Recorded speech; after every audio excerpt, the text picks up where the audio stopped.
Uh, Jadey worked very closely with Danny Gilardi, who is joining us here today. Danny is a senior soil scientist with the Washington State Department of Agriculture. So thanks for joining us, Danny. Jadey is from Tacoma, Washington. She did her undergrad at Pacific Lutheran University in biology, environmental studies, and a minor in chemistry. She is currently a data scientist in the Natural Resources Assessment section at the Washington State Department of Agriculture. And following the degree in LRES, she hopes to continue working on soil health and climate smart agricultural programs at the Washington State Department of Agriculture. So, Jadey, if you could start sharing your slides, that would be great. I guess that's what we're seeing there with the cats. So I will turn it over to you and thank you. Yeah, so go for it. Great. Okay, so this video is actually dash cam footage of of a dust storm in eastern Washington that happened March 28th in 2021. And as a result of this dust storm, there were 36 collisions reported, including one 7-car pileup that involved minor injuries. So this is a demonstration of how soil erosion can be a major problem. There's currently a lot of research that's done across the globe and within Washington State's Columbia Plateau regarding wind and water erosion, but there are some issues with that current research. And so my study is an attempt to improve the approach for modeling wind erosion using geographic information systems, GIS, remote sensing, and the Google Earth Engine, which is a platform for cloud computing big data. Okay, so then not only does soil erosion impact like air quality and cause traffic incidents like you saw in the last slide, but it also has a lot of impacts for other human, environmental, and economic health. And in this image, this is the Columbia River, and you can see sediment loading that is polluting the water body. So beyond water quality, beyond air quality, traffic incidents, there are many other influences that soil erosion has on health, economic, human, and environmental. Specifically, when we're talking about the agricultural landscape, erosion has a major impact on agricultural productivity because when erosion occurs, the soil is being transported off-site. And that means that we're losing the fertility of agricultural fields. So in a series of listening sessions and interviews and surveys, from the commodity groups and farmers, researchers, and agricultural industry, there was a sort of consensus that soil erosion should be a primary concern in the Columbia Plateau for additional research and additional conservation efforts.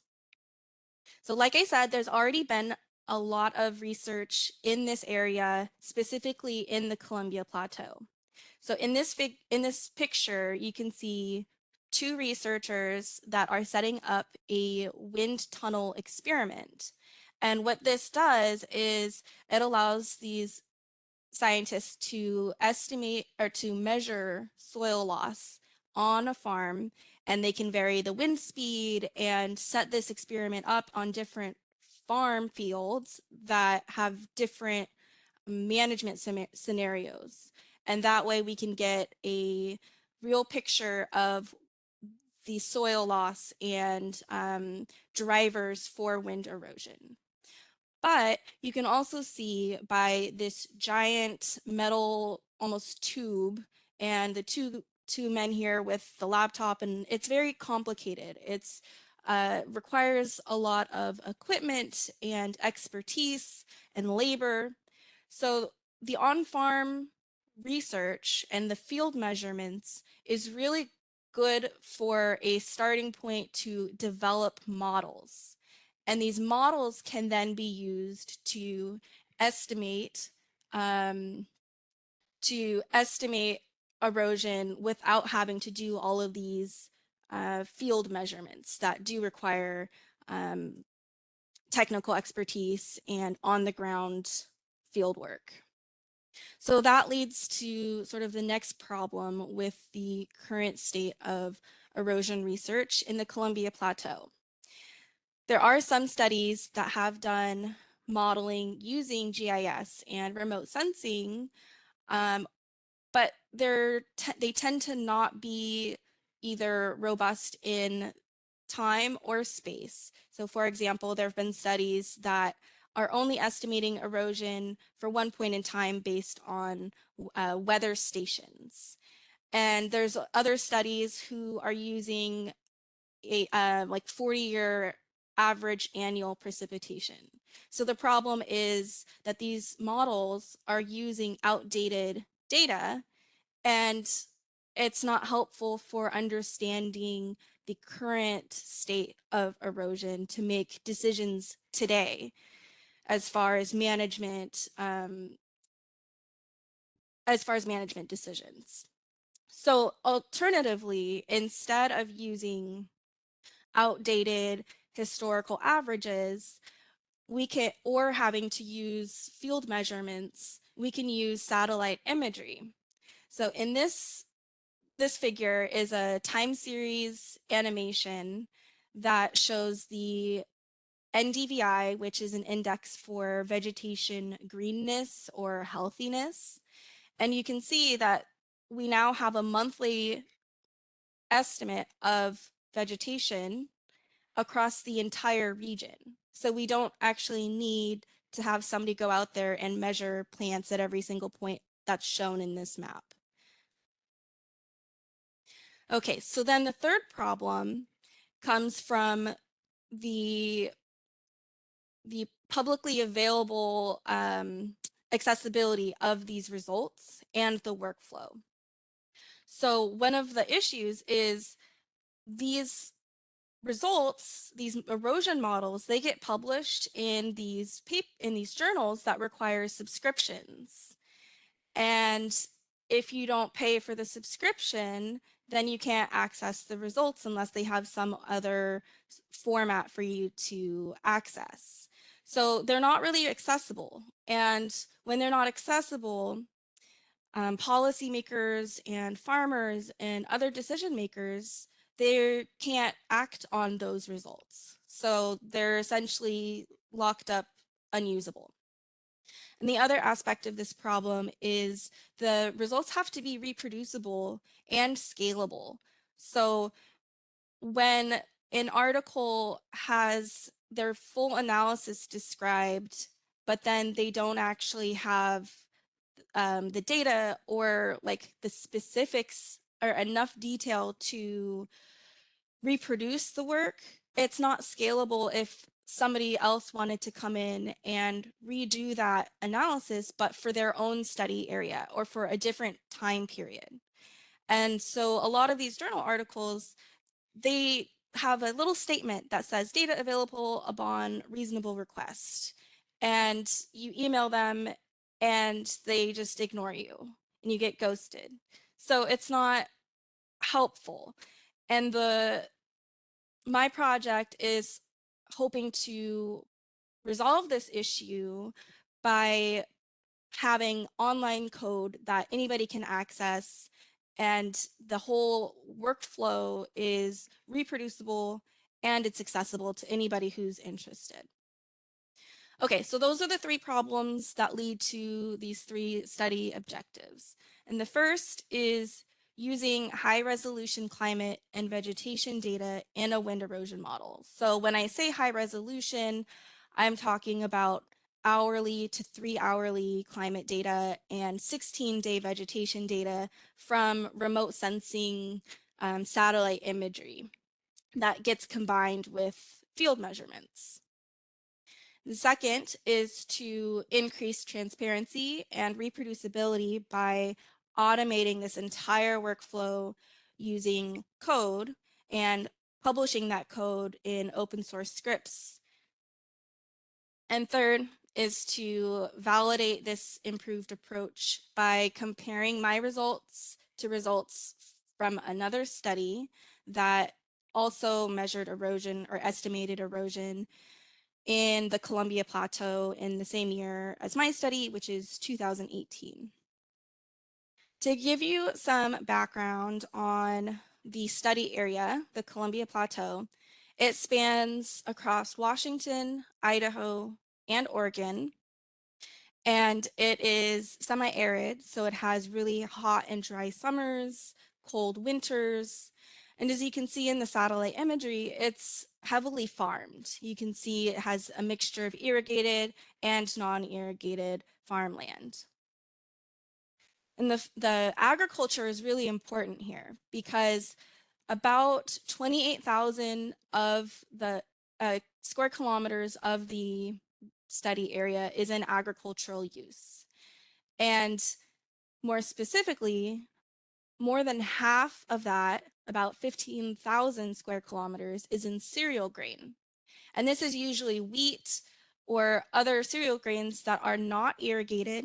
So that means the fields are often dry and susceptible to being carried away by the wind.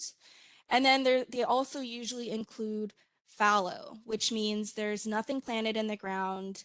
The soil is exposed, which means it's highly erodible.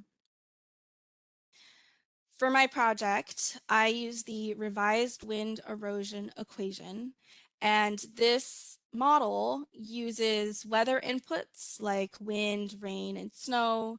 It also uses different soil properties like texture and organic matter.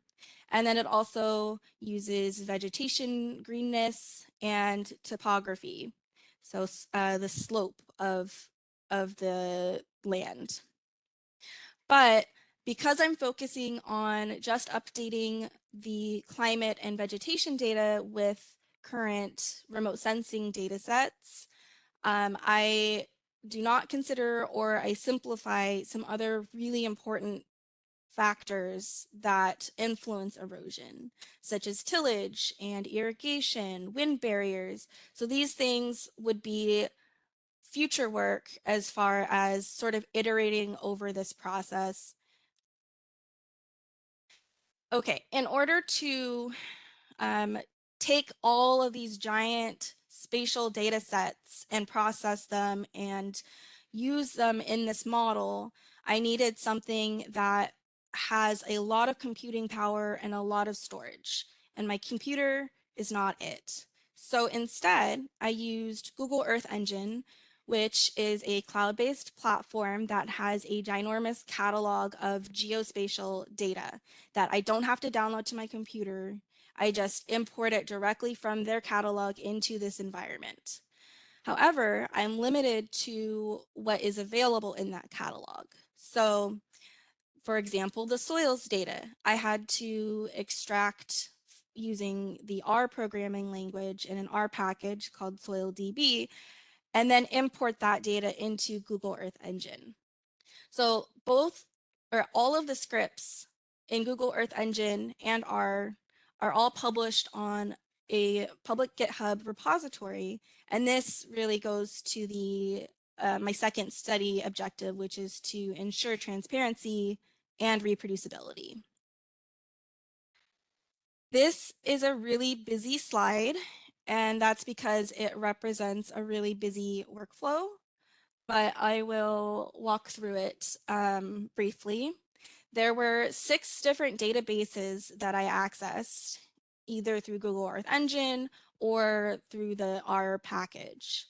And I had to pull out these 12 different parameters from those databases. And then all of these parameters feed into equations to calculate these subfactors like wind factor, snow depth factor, soil wetness, slope, and then all of these subfactors then get put into calculations to calculate these factors, such as soil crust factor, erodible fraction. This is topographical roughness. This is the vegetation and the weather factor. And all of these inputs then go into another couple calculations that give me a monthly potential soil loss in kilograms per meter squared. So there was a lot of steps, a lot of data extraction, processing, and then actual computations. And this is again why having something like Google Earth Engine that has that computing power is really important. Before I go into the actual results, I want to orient you to sort of the magnitude and what the numbers mean. So the United States Department of Agriculture have established the soil loss tolerance thresholds, and these represent the maximum soil loss rate to sustain crop productivity. This means that if your soil loss exceeds this tolerance or threshold, then that means you can no longer sustain your crop productivity and you should be implementing conservation measures. So these soil loss tolerances were developed specifically for on-farm conservation planning. And they range, and these are annual, so kilograms per meter squared, and they range from 0.25 to 1.25. So keep those numbers sort of in your mind. Okay, this is the key figure for my results. Again, I estimated monthly erosion in 2018. And this shows a map for each month, and then the range was from 0 to a little over 1. It was about 1.5 kilograms per meter squared. And again, these are monthly estimates. So thinking back to the last slide, we had a range of tolerated soil loss that went from 0.25 to 1.25 per year. So this really goes to show that when erosion occurs, it's happening at a rate that is not sustainable for crop production. So going into the distribution over time, the January, November, December, sort of the late fall, winter months see the lowest soil loss, and that's usually because of snow cover that holds the ground in place or precipitation. And then when the climate is really dry and hot during like the spring, summer months, that's when you'll see the highest soil loss.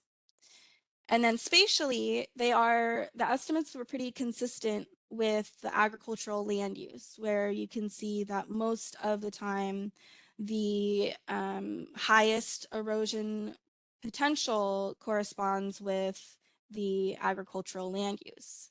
It's interesting though, because I would expect less erosion for the irrigated areas, but I would anticipate when I redo this analysis and it actually incorporate tillage and irrigation and these other factors, that this map would very much change.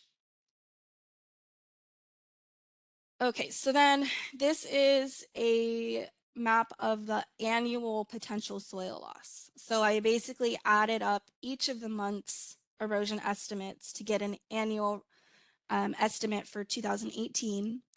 And this is where I validate this approach using a different study that used another wind erosion model and focused on or used meteorological station data instead of remote sensing climate data.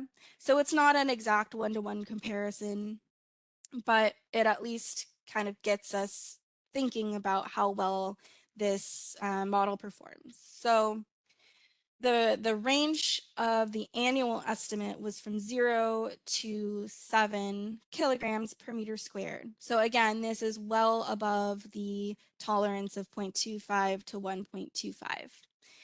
You can see that the maximum of the other study in this red box was 8.8, and that pretty well agrees with the maximum that I got with my implementation of the model, which was a little over 7. And my model underestimated compared to the other study at 18 different points, and then overestimated 18, underestimated about 6. So it's showing that the approach works for the same magnitude, but likely the spatial mismatches would hopefully be resolved in the next iteration when there's more of those tillage and irrigation and other parameters that get included. So the next step is to improve this workflow by incorporating these other parameters. And then I would validate results with satellite imagery, which does capture dust storms when there's not cloud covering it. So a lot of studies that I've read have actually validated their results by saying, okay, well, I predicted erosion to be the highest at this time at this place, and then they can verify that with satellite imagery to show, okay, there's a giant dust storm right there. So broader future work is to incorporate this sort of proof of concept and build on it to launch a statewide strategy for measuring and reducing erosion. So a lot of my work is with the Washington Soil Health Initiative, which focuses on research and outreach and education and incentive programs. So this project is really sort of a proof of concept and the framework to then again iterate over the other key parameters that I missed in this project to then build an interactive decision support tool. So this is an example from the Daily Erosion Project out of Iowa, and anybody can access their water runoff and soil detachment on a day-to-day basis. So it uses near real-time data. So it sort of solves that problem of not being accessible and not being reproducible. And then, of course, we do need to ground truth these estimates. And with air quality sensors, there's a phone going off in this conference room that I'm in. Okay, so yeah, these air quality sensors can estimate particulate matter, and we can use those to sort of ground truth the estimates from this model. And then this would also, the research would be combined into sort of incentivizing and figuring out what are the best conservation practices to reduce or prevent erosion. And this figure is showing a cover crop in a potato field. So when we have practices like cover cropping or reduced tillage, we're holding the soil in place, not breaking it up, and helping to reduce erosion. And last, but probably the most important, would be to educate and engage the public about erosion, its impacts, and what we can do to prevent and reduce those impacts. And last, but very important, is I would love to show my gratitude for my coworkers, my supervisor, Dr. Danny Gilardi at WSDA, for being my fearless leader, and my coworkers at the Natural Resources Assessment section, and a special shout out to Katie, Jackie, and Leslie for supporting me through this laborious process of my master's. And then, of course, the graduate committee, my advisors, Dr. Scott Powell. Danny was also on my committee, and Dr. Bob Peterson and Tracy Sterling, and then of course Marnie and the LRES department. And I would not have survived the last 3 years of my master's without the support from my family, my friends, and my Ty and Sky, my little fur kittens. And with that, if there's time, I'll take any questions, and I have my email available and the code if you're interested in checking out any of the scripts. Thank you.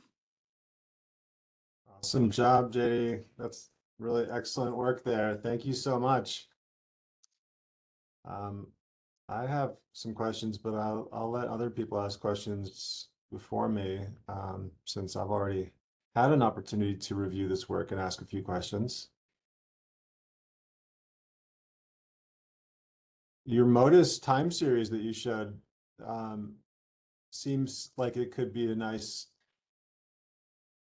proxy for estimating irrigation, right? I mean, what ideas do you have for parameterizing irrigation into a model? I would actually love to reach out to conservation districts and irrigation districts in the area to see if they have any sort of data or estimates for that, because they're the ones that know most about it. I Like I said, I've been focused so heavily on the vegetation and the climate. Like, it has been such a process to figure out what data sets I can use. And it will be probably a lot of other like multi-month processes to figure out what sort of data sets to use for like irrigation and tillage. Like, I know Washington State University is working on a tillage research project for sort of estimating tillage with remote sensing data, and they have like a whole team of people. So each of these different parameters that's incorporated into this model is so complex on its own that this is um, the start of a multi-year larger project. Yeah, sure. What was going on? Can you go back to that monthly soil loss estimate that you showed that had like each of the monthly maps? Because I was curious, like if you could, I just noticed something, I hadn't noticed it before, but May captures this big chunk up in that sort of mid-central portion that is absent in all other months. So like what's going on in that chunk right there? Yeah, I pointed that out in my paper because I was really curious about it, because it does seem like it sort of gets inverted of, well, there's no erosion in that area before and Right, after. right. Um, I looked at in all the maps of the input factors like weather, topography, and I didn't see anything that matched that spatial pattern. So I'm really curious if that would still be there once I do incorporate other data sets like tillage. And I would sort of speculate that there's some influence that would make it not have such a stark contrast for just May. Mhm. But just looking at the input factors, I did not see a pattern that really corresponded with that. JD, this is Bob. Great presentation. And you might have discussed this in your paper, but I apologize if you did, because I just missed it. But also, there's attendees here who didn't read your paper. So, um, thinking about, I know the focus was a lot on PM10, and at, I mean, what considerations would you have to go through to incorporate PM5, PM 2.5? Because we know PM10 is bad, but there's also all this attention now to especially PM 2.5 and that small of particulate matter and human health effects in particular. What are your thoughts on kind of accounting for those smaller particulate matter sizes in your modeling? Yeah, that's a great question. I think it's really challenging because I'm not aware of any studies in the region that have gotten to PM5 or less than PM10. So before we can even get to modeling those smaller particulate matter, I think we would need to bring out that wind tunnel experiment again and actually get some field measurements to then sort of build out those models. Because right now, as far as my knowledge goes, there isn't models developed yet that can go that small. And even with like the revised wind erosion equation that I'm using in this study, this is only capturing just general soil loss, but there's other more advanced models out there that that can estimate PM10 and actually sort of pick apart soil loss into the different processes of soil loss. Like there's creep, suspension, saltation. So there's ways to sort of get at those processes as well. But there was a lot of field research that had to go into getting that nitty gritty, like fine of detail.